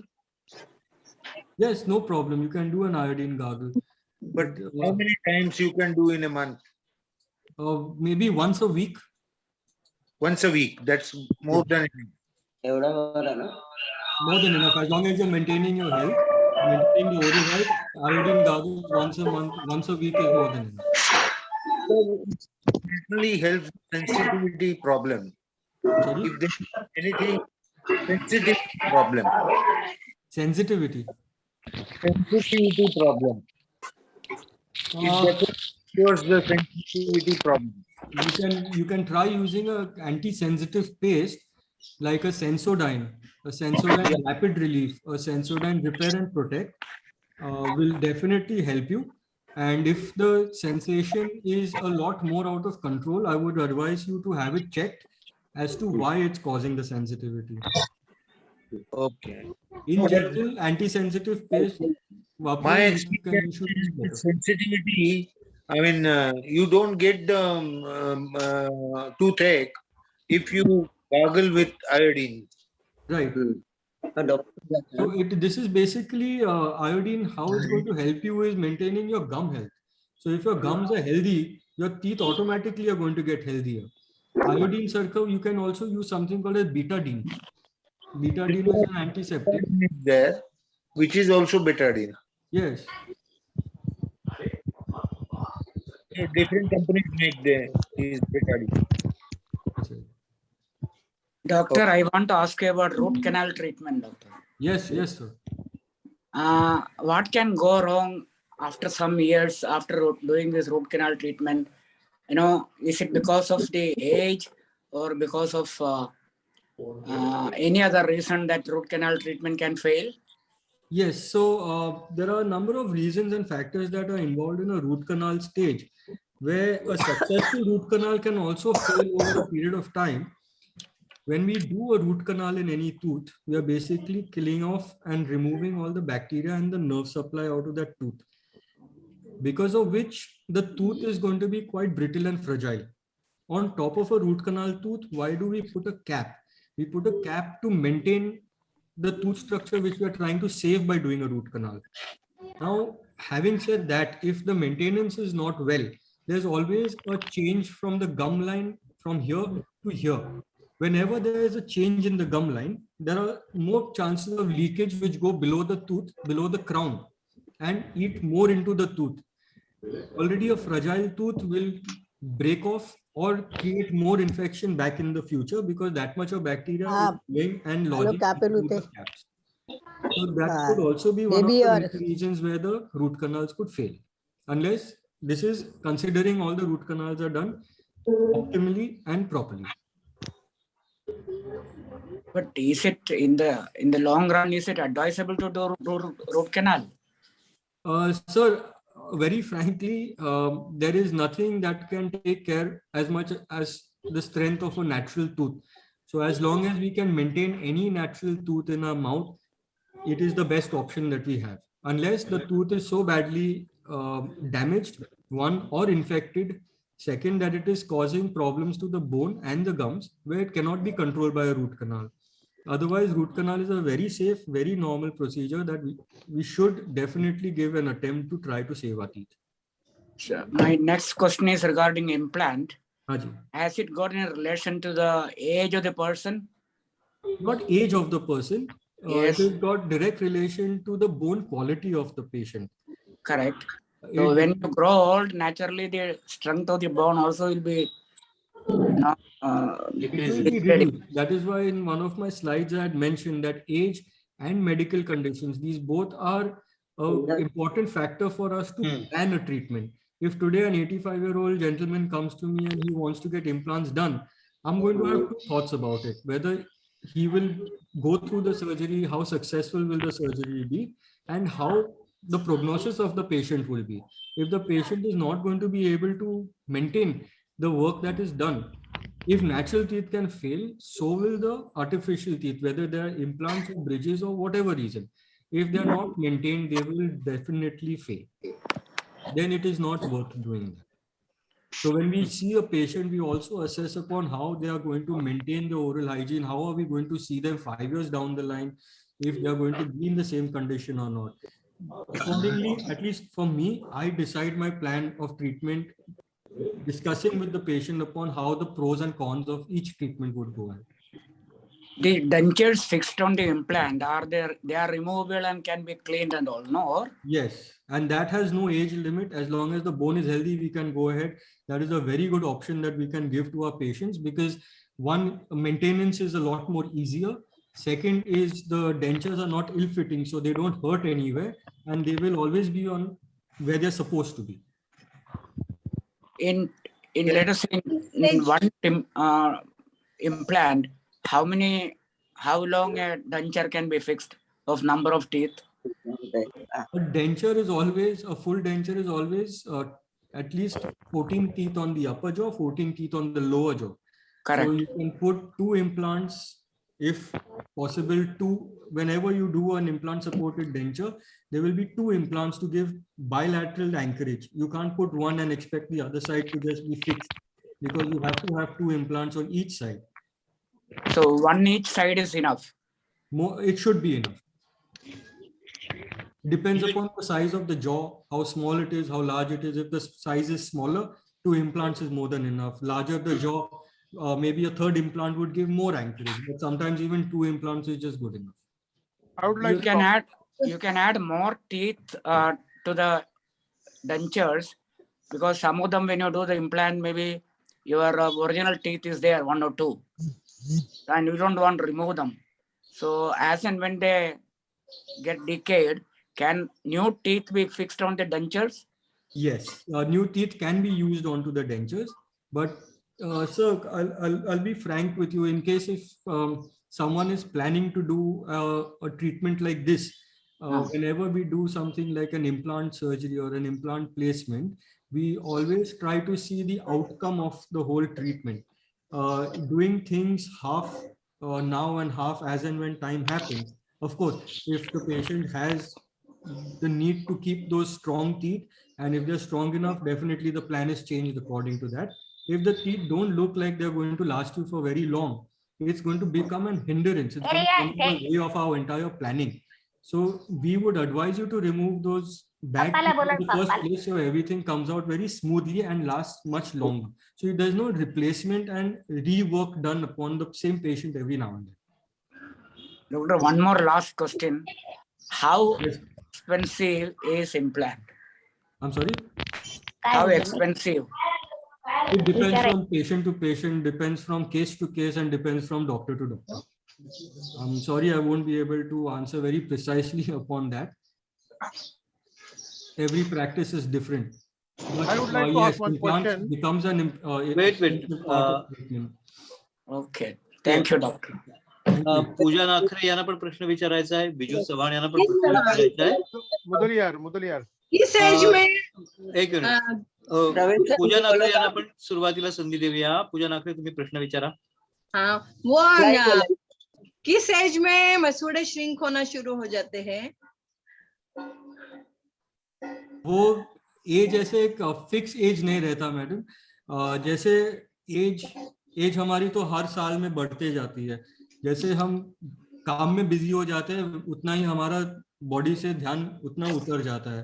तो हर एज में रिसेशन होना, एज श्रिंक होना क्योंकि पॉसिबल जैसे है। मुझे ये डाउट आया था कि मसूड़े श्रिंक हो गए होंगे, क्योंकि मेरा डेंचर है और अभी उसमें बहुत ऐसा लगता है लूज है और कुछ खाना फंस रहा है अंदर, लेकिन डेंटिस्ट के पास जाती हूँ तो वो बोलते हैं निकालते समय वो टूट जाएगा ब्रिज, इसलिए ब्रिज खाली नमक के पानी के गुलने करके उसको क्लीन रखो।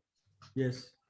तो न गुलने तो करती हूँ, लेकिन फिर वही टूथपिक से वगैरह उसको निकालना ही पड़ता है। तो इसलिए मैंने पूछा कि उसके लिए क्या सॉल्यूशन है। नहीं मैडम, जो जैसे मैंने पहले बताया था, आपने अगर सुना रहेगा, जब भी गम्स हमारे डैमेज हो जाते हैं वो वापस रीग्रो नहीं होते। तो जितना डैमेज हुआ है हमें यहाँ से सिर्फ मेंटेन करना है। जब तक आपके दांत हिल नहीं रहे, वो कभी भी आप ब्रिज निकालोगे तो चांसेस है कि आपके दांत अंदर जो ऑलरेडी छोटे हुए हैं निकालने के समय टूट भी सकते हैं। हाँ। लेकिन अगर ये प्रॉब्लम कांस्टेंट है या आपके डेंटिस्ट उसको देख के बता सकते हैं कि इसकी वजह से दांत और मसूड़े और खराब हो रहे हैं, तो इट इज बेटर कि आप वो ब्रिज काट के निकाल लें, कि आगे जाके आपके दांत आपको वापस उसको रिस्टोर करके आप और थोड़े चला सकोगे।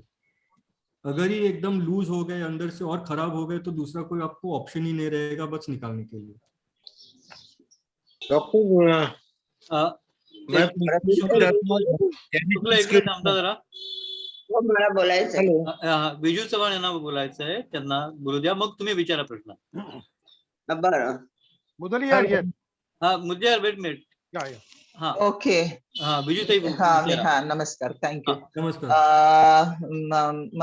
my question is whether you should go for re-root canal or you should extract the tooth, because during lockdown my both caps from the side came out. So one was having a hole which we could not replace back, and one was okay, which we replaced and we managed it, somehow during the lockdown.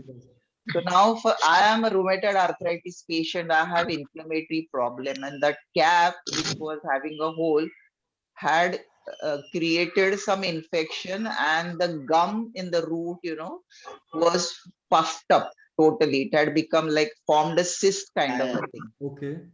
So the doctor did re-root canal, he opened it, but that swelling and that thickness is not totally coming to normal. So whether we should again do re-root canal or extract the tooth out totally, so that because the inflammation is not settling totally.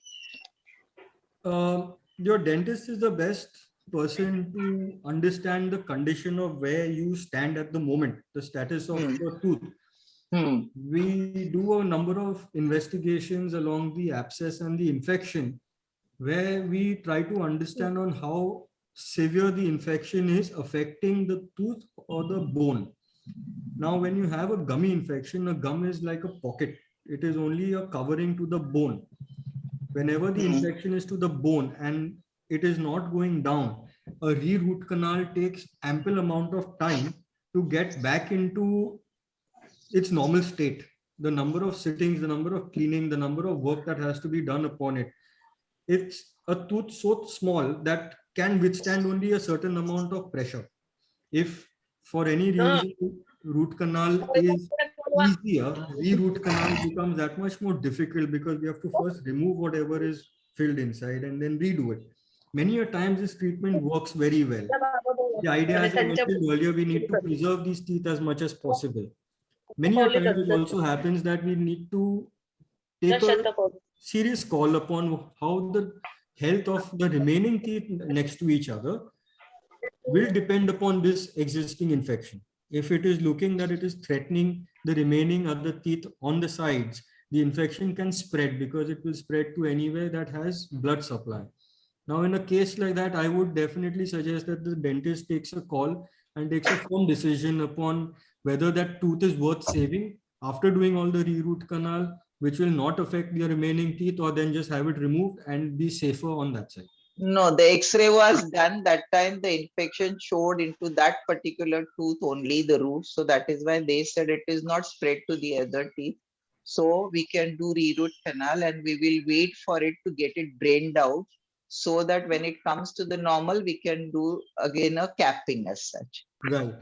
As I said, it does work. I am not denying the fact that the reroute But it's canal more doesn't than a work. 1.5 month, around 2 months, I think probably. I'm waiting for it. So can I wait indefinitely till the inflammation is settled down and the infection is settled down? As I said, you will have to keep visiting your dentist more Hmm. often, or he will guide you when he needs to see you. After seeing that. Medicate the tooth and keep observing it. In an Hmm. X-ray, it always takes a long time to see the change in the X-ray per se. Clinically, you may look all completely fine, but your X-ray will still show you a little bit of infection, which will eventually and gradually go. This is something that we cannot predict at all. Okay, right. Thank you. Thank you. Muralidhar शुक्लांना प्रश्न विचारायचा आहे. हा doctor त्याच्यानंतर जगदीश मुद्द्यार विचारतील. मला पण विचारायचं. Hello हा हॅलो मुरलीधर शुक्ला, एक मिनिट. हा, तुम्ही विचारा प्रश्न. मला पण विचारायचा प्रश्न. हा, ओके, मिनिट थांबा, तुम्हाला पण संधी मिळेल. काय तुमचं नाव म्हणला? सोनार सोनार. ओके ओके, या. मुरलीधर शुक्ला, तुम्ही प्रश्न विचारताय ना? अरे, त्याचा कॅमेरा बंद केला त्यांनी. मी बोलू का सर तोपर्यंत? थांबा एक मिनिट. मिसेस तुम्हाला पण सगळ्यांना आहे संधी. एक मिनिट थांबा. काय हरकत नाही. मिस्टर मुदलियार, तुम्ही आहात तिकडे? Yeah. You want to ask? Can I ask? Yeah, wait, 1 minute. Yeah. Doctor, I would like to know how to keep the tongue clean for 24 hours. The tongue will always stay clean. All you have to do is when you brush your teeth, you have to clean it once in the morning, once in the night. The remaining part of the day, the saliva takes care of your tongue. And whenever you go back in the night at the end of the day to clean it, it will be clean back again. But don't excessively clean it. Don't harm your tongue. It's a very gentle motion with a tongue cleaner that you need to clean your tongue. So you have to use the tongue cleaner twice. Haji. Okay, thank you. Thank you. Mrs Sonar, तुम्हाला प्रश्न विचारायचा आहे. मला एक प्रश्न विचारायचा आहे. हो, विचारा. तुमचा कॅमेरा सुरू करा ना. शक्य आहे का? एक मिनिट. कॅमेरा चालू कर. मला एक प्रश्न विचारायचा आहे. हॅलो, कवळी बसवलेली असते तर ती किती वर्षात बदली वगैरे करायची असते, एवढा प्रश्न विचारायचा होता मला. कमीत कमी 10 ते 15 वर्षामध्ये एकदा चेक तरी केलं पाहिजे. नाही, चेक तर केलंय, पण ते डॉक्टर म्हटलंय याच्यामुळे तुम्हाला हिरड्यांना त्रास होऊ शकतो. असं होतं की आपण किती वर्षापासून कवळी घालताय, वापरताय, आपल्या चेहऱ्यामध्ये जसं चेंज होतं ते आतल्या हिरड्यांमध्ये आणि हाडांमध्ये पण तेवढा चेंज होतो. कधी असं आपल्याला वाटलं की लूज वाटतायत कवळी, बरोबर आधीसारखी बसत नाहीत, खाताना ते हलतात तोंडामध्ये, त्याला आपण परत टाईट करू शकतो किंवा मग बदली करून नवीन बनवू शकतो. मापाने अजून बरोबर बसतात ते. अच्छा, नाही ते असं म्हणतात की बा प्लास्टिक असतं त्याच्याने तुमच्या शरीराला त्रास होऊ शकतो म्हणून विचारलं. नाही, त्याच्याने कधीही आपण डेंचर वापरले आणि खूप वर्ष आपण वापरत गेले ते दात हिरड्या तर झिजायला लागतातच. तर आपले नॅचरल दात असो तर ते झिजतात. डेंचरमुळे ते डायरेक्ट एक कनेक्शन असतो आपल्या हिरड्यांवर आणि कवळीवर, म्हणून ते अजून लवकर घासायला लागतात ते. अच्छा, थँक्यू. उर्मिला चित्रेंना काहीतरी विचारायचंय, मग मुरलीधर शुक्ला साहेब तुम्ही विचारा. बरं, आधी तुम्ही छान वेगळा त्याच्या डॉक्टरांना बोलवलं, चांगलं सांगितलं, त्याच्याबद्दल धन्यवाद. पण मी पटपट तुम्हाला सांगते.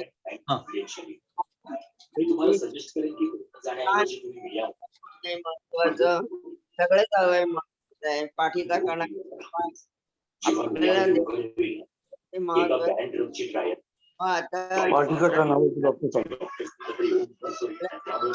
मॅडम, मला ऐकू समजू नाही येत. ऐकू येत नाही तुमचं. थांबा, तुम्ही बोलता आहात पण तुमचं कंटिन्युअस नीट ऐकू येत नाहीये. हा, तुमचं माईक जवळून बोला म्हणजे नीट ऐकू येईल. बरं. आपल्या सगळे म्हणजे कान, नाक सगळंच महत्वाचं. प्रत्येक स्पेशालिस्ट गेल्यावर ते चांगलं सांगतात, चांगलं हे करतात. आणि आता काय नाही, एकच मूल असल्यामुळे आई वडील लक्ष देतात. अगदी दात पुढे असले तार लावतात मुलांना. तेवढं लक्ष आमच्या काळात आमच्या आई वडिलांनी दिलं नाही. आणि आम्हालाही तेव्हा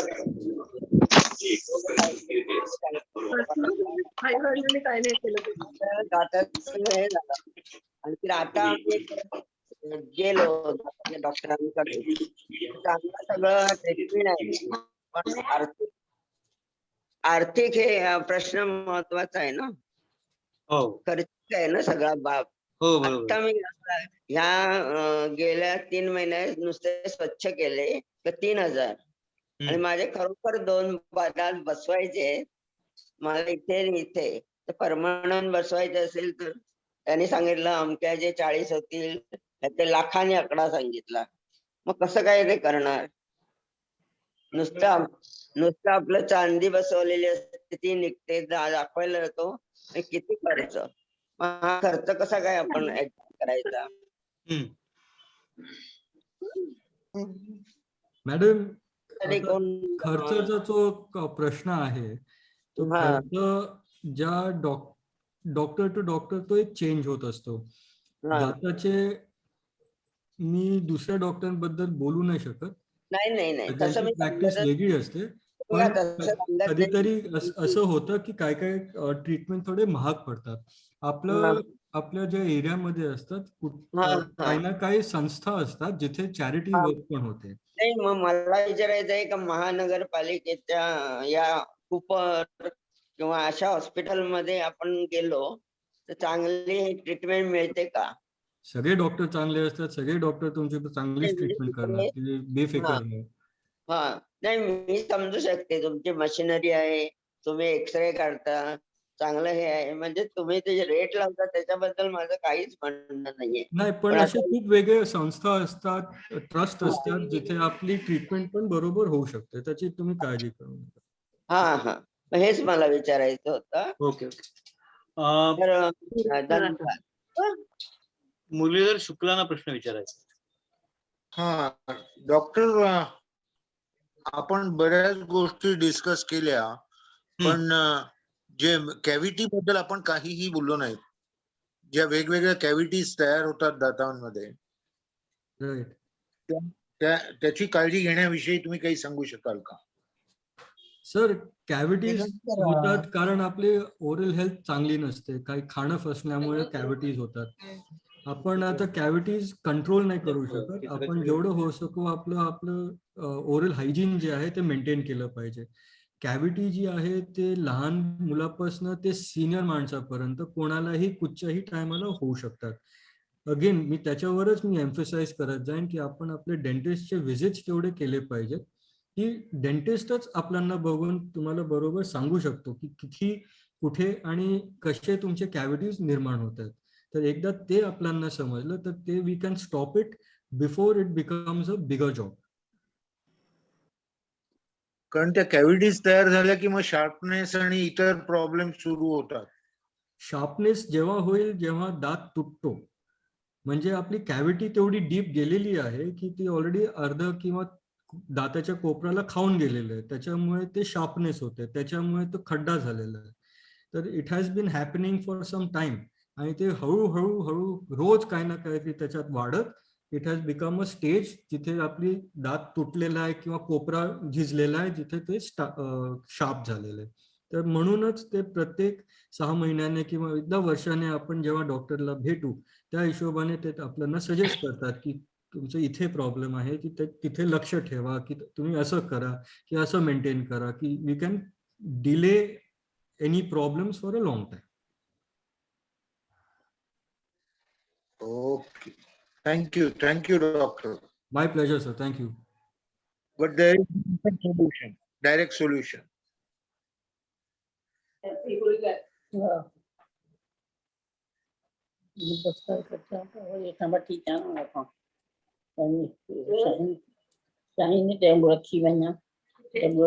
कुमुद नाळकर्णी यांचा प्रश्न आहे चॅट वरती आलेला, मी वाचू तुमच्यासाठी.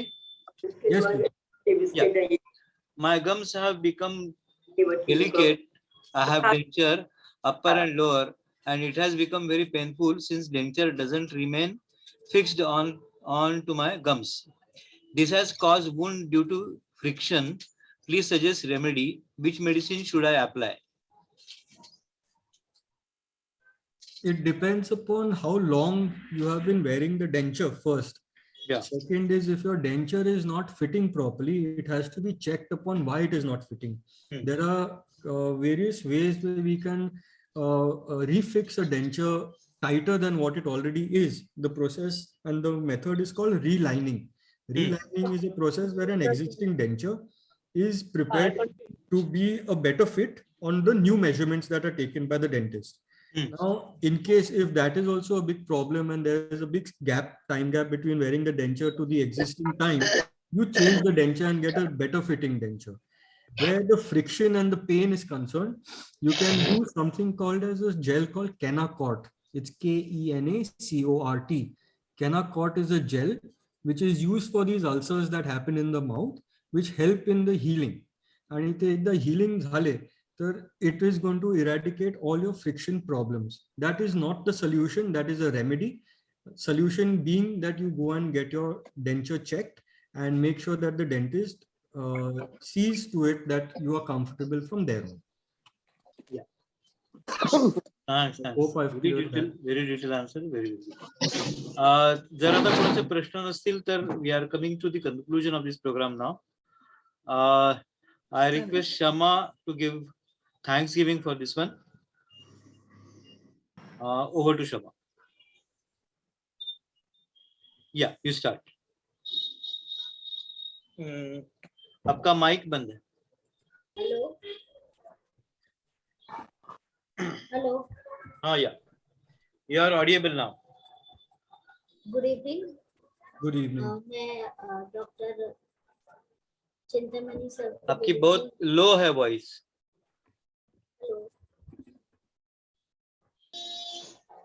जो आज के हमारे स्पीकर है डॉक्टर, उनको मैं थैंक यू बोलूंगी हमारी टीम की तरफ से. उन्होंने बहुत ही अच्छे से आज का टॉक कंप्लीट किया है. हमारे सभी सीनियर सिटीजन को पसंद आया. काफी लोग ने क्वेश्चन आंसरिंग किया है. आपने बहुत अच्छे से उनका जवाब भी दिया है, तो thank you so much sir.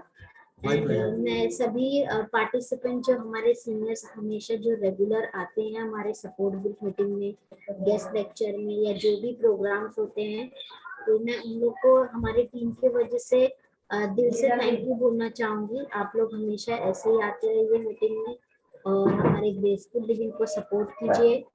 आप लोग बात करते हैं मीटिंग में आते, एक छोटा सा इंटरेक्शन होता है तो काफी लोगों को अच्छा भी लगता है और आप लोगों को ऐसे लगता है कि हमारे सेशन में जो भी टॉक होते हैं डॉक्टर्स के होते हैं या भी कोई भी जो भी स्पीकर्स बात करते हैं, आपको ऐसे लगता है कि कुछ और भी पॉइंट्स हमको ऐड करना चाहिए या कोई और टॉपिक पर या कोई और एक्टिविटी लेना चाहिए, तो वो आप लोग सजेस्ट कर सकते हैं हमको. ग्रेसफुल लिविंग हमेशा आप लोग का वेलकम करता है. आप लोग कभी भी अपने सजेशन ला सकते हो, फीडबैक दे सकते हो, जो भी इनपुट आउटपुट है आप बता सकते हो. तो थैंक यू. और हमारा जैसे कि सोशल मीडिया पर भी पेज है ग्रेसफुल लिविंग, यूट्यूब पर है और लिंक्डइन पर है, फेसबुक है, इंस्टाग्राम है, यूट्यूब पर है. जो आप लोग का मिस आउट हो जाता है कुछ भी काम के वजह से, तो आप लोग यूट्यूब में हमारा जो भी मीटिंग रिकॉर्डिंग से आप देख सकते हो. और हमारा न्यूज़लेटर निकलता है मंथली. जो भी हम लोग एक्टिविटी करते हैं, जो भी गेस्ट लेक्चर होता है, वो सभी वहाँ पर हम डाल देते हैं, तो आप लोग वहाँ भी जाके देख सकते हो. हमारा इसका मैगजीन निकला है, हमने काफी लोगों को पोस्ट से भेजा है, तो आप लोग उसका भी फीडबैक हमारे साथ शेयर कर सकते हो कि आपको कैसा मैगजीन लगा. Thank you. Thank you Suma. Thank you for having me. Thank you sir. तो आज की मीटिंग यहीं पे हम लोग संपन्न करते हैं. मीटिंग संपण्याच्या आधी काही सूचना. या महिन्यात आपले 2 आणखीन कार्यक्रम होणार आहेत, त्याच्याबद्दलही तुम्हाला मी सांगू इच्छितो. एका कार्यक्रमामध्ये आपण एजिंग क्विज, एजिंग या विषयावरची प्रश्नमंजुषा असा कार्यक्रम आपण करणार आहोत. त्याच्यासाठी तुम्ही तयार राहा. त्याच्यामध्ये फक्त मेडिकल नाही, सामाजिक आणि इतर विषयामधल्याही काही गोष्टी असतील त्याच्यासाठी तुम्ही तयार राहा. त्याच्याशिवाय या महिन्याच्या शेवटच्या तारखेला आपण एक कार्यक्रम घेणार आहोत. त्या कार्यक्रमामध्ये आपण नवीन काही गोष्टी बोलणार आहोत, त्याच्यासाठी पण तुम्ही तयार राहा. आपल्यापैकी काही लोकांचा आम्ही हॉबी इंटरव्ह्यू घेतला असेल. आपल्या नेहमीच्या येणाऱ्या आमचे जे श्रोते आहेत त्यांच्याकडे काय काय प्रकारचे छंद आहेत याची माहिती आपण घेतो आहोत. ती माहिती पण तुम्ही द्या. तर त्यामुळे त्या प्रकारचा ग्रुप तयार करून त्या प्रकारचे कार्यक्रम भविष्यामध्ये आपण करण्याचा आपण योजणार आहोत. त्यासाठी तुमचा फीडबॅक आणि तुमची माहिती खूप महत्वाची आहे. तर जरूर ही सगळी माहिती तुम्ही आम्हाला द्या, जेणेकरून अशा प्रकारचे कार्यक्रम आपण भविष्यामध्ये नक्की करू शकतो. आजचा कार्यक्रम खूप छान झाला. I am really thankful to doctor Pant. त्यांनी खूप सविस्तर आणि लोकांना समजतील अशा भाषेमध्ये लोकांच्या प्रश्नांना उत्तरे दिले. त्याबद्दल खूप मनापासून मी सगळ्यांचे आभार मानतो. साधारणपणे आपल्या कार्यक्रमांचा शेवट आपण एका छोट्या ऍक्टिव्हिटीने करत असतो. तशा प्रकारची एक छोटी ऍक्टिव्हिटी आपण आज करणार आहोत आणि त्यानंतर आपण हा कार्यक्रम संपन्न झाला असं म्हणणार आहोत. तर मी सगळ्यांना विनंती करतो की सगळ्यांनी आपले कॅमेरे सुरू करा. मागच्या वेळेला आपण एक ऍक्टिव्हिटी घेतली होती, तिचीच आपण रिव्हिजन करूया, म्हणजे पुन्हा ती आपल्याला निश्चित होईल आणि ते आपण करूया. तर आपण सुरू करूया उपक्रम. दोन्ही हात, आपला डावा हात आपला उजवा हात जो आहे तो आपल्या डाव्या खांद्यावर ठेवायचा आहे आणि उजवा हात आपल्या डोळ्यावरून पुढे न्यायचा आहे. 1 2 3. आता आपला उजवा हात डाव्या खांद्यावर ठेवायचा, आपला डावा हात परत डोळ्यासमोरून न्यायचा आहे. 1 2 3. आता डावा हात उजव्या खांद्यावर ठेवणार आपण आणि उजवा हात डोळ्यावरून पुढे नेणार. 1 2 3. पुन्हा उजवा हात डाव्या खांद्यावर, right hand left shoulder, left hand up, left hand down, hand down. पुन्हा एकदा डावा हात उजव्या खांद्यावर, उजवा हात पुढे, उजवा हात मागे, डावा हात खाली. सिंपल ऍक्टिव्हिटी आहे, तुम्ही घरच्या घरी करू शकता, जेणेकरून तुमच्या पाठीमधलं आणि हातामधलं कंजेशन असेल ते निघून जाईल आणि कुठल्याही प्रकारचा शरीरात ताण न देता हा उपक्रम करा. तुम्हाला त्याच्याने खूप बरं वाटेल. अतिशय साधी कृती आहे, काही खूप मोठं सायन्स त्याच्या मागे आहे. तुम्ही सर्वांनी खूप प्रेमाने ऐकून घेतला कार्यक्रम, प्रश्न विचारले. या कार्यक्रमाबद्दलचा तुमचा फीडबॅक देखील मला पाठवा आणि पुन्हा आमच्या कार्यक्रमांना असेच हजर राहा. आपल्या सगळ्यांचा खूप मनापासून मी आभार मानतो आणि या ठिकाणी संपला असं मी जाहीर करतो. या ठिकाणी आमचे जे फोन नंबर्स आहेत ते मी पुन्हा या ठिकाणी ठेवणार आहे. मीटिंग संपल्यानंतर सुद्धा स्क्रीन शेअर मध्ये राहतील. ज्यांना हवे असतील ते आमचे नंबर लिहून घेऊ शकतात. तरी या ठिकाणी ही मीटिंग संपन्न झाली असं मी जाहीर करतो आणि हे आमचं पोस्टर या ठिकाणी थोडा वेळ आपल्यासाठी असणार आहे. धन्यवाद. Thank you very much. नमस्कार Damle sir. Thank you doctor. Thank you doctor. Okay bye. Number आहे ना आपल्याकडे? नंबर आहे ना त्याचा?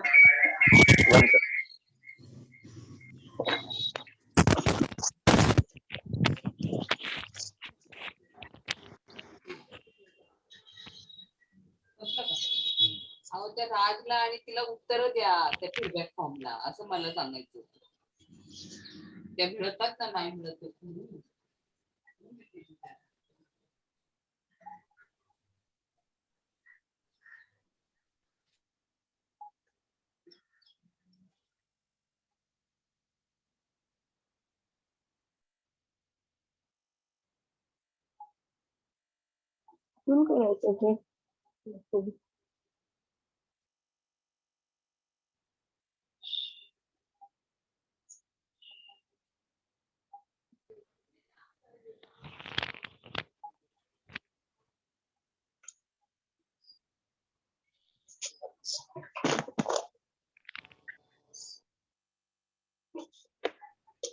बंद झालं काय बघ रे, काय मध्येच आवाज येतो खरखर. बंद झालंय का बघ, आवाज येत होता. चालू. तुमचा आवाज सुरू आहे. मीटिंग आपण एंड केलेली आहे, पण लोकांना ऍड्रेस घेता यावेत म्हणून आपण चालू ठेवलाय स्क्रीन शेअरिंग.